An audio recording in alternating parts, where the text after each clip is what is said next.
अच्छा क्वेश्चन है, देखो क्वेश्चन है X Y and Z react in 1:1:1 stoichiometry X का वाई का और जेड का। देखो ये ग्राफ दे रखा है, जो वाई है ये स्ट्रेट लाइन है, ओके, ये जेड है और ये एक्स है, ओके, 1:1 में है सारे।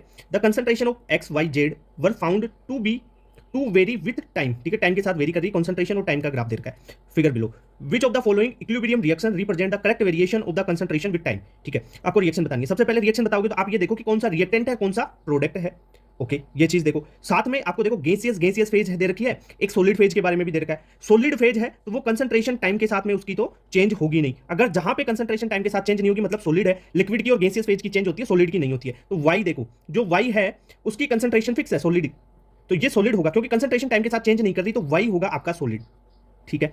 और जो एक्स है और जेड है ये आपके गैसियस फेज में हो सकते हैं या लिक्विड, पर गैसियस दे रखा है तो गैसियस हो गए, ठीक है, ओके। अब रिएक्टेंट कौन सा देखो, जो एक्स है उसकी 10 मोलर से ये घट के आ गई 6 मोलर पे, यानी कंसंट्रेशन कम हो रही है। रिएक्टेंट की तो कम होती है, रिएक्टेंट प्रोडक्ट में कन्वर्ट होता है, तो रिएक्टेंट की कंसंट्रेशन कम होती है, प्रोडक्ट की बढ़ती जाती है, यानी 10 मोलर से 6 मोलर आ गई किसकी, एक्स की, तो एक्स क्या होगा, रिएक्टेंट, एक्स हो गया रिएक्टेंट।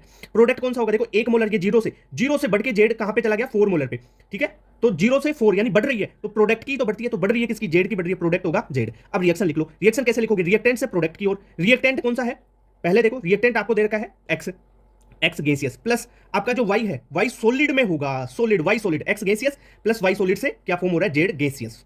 ध्यान रखना एक्स और वाई यहां पे भी दे रखा है, पर यहां पे वाई किस में है, गैसियस में है, पर ये देखो यहां पे कांस्टेंट है इसलिए सॉलिड में होगा। क्लियर बात, तो अच्छा क्वेश्चन है, करेक्ट आंसर हो गया सेकंड। देखो जेई मेंस में ऐसे क्वेश्चन पूछे जाते हैं, तो एनसीईआरटी बेस्ड है क्वेश्चन, ओके।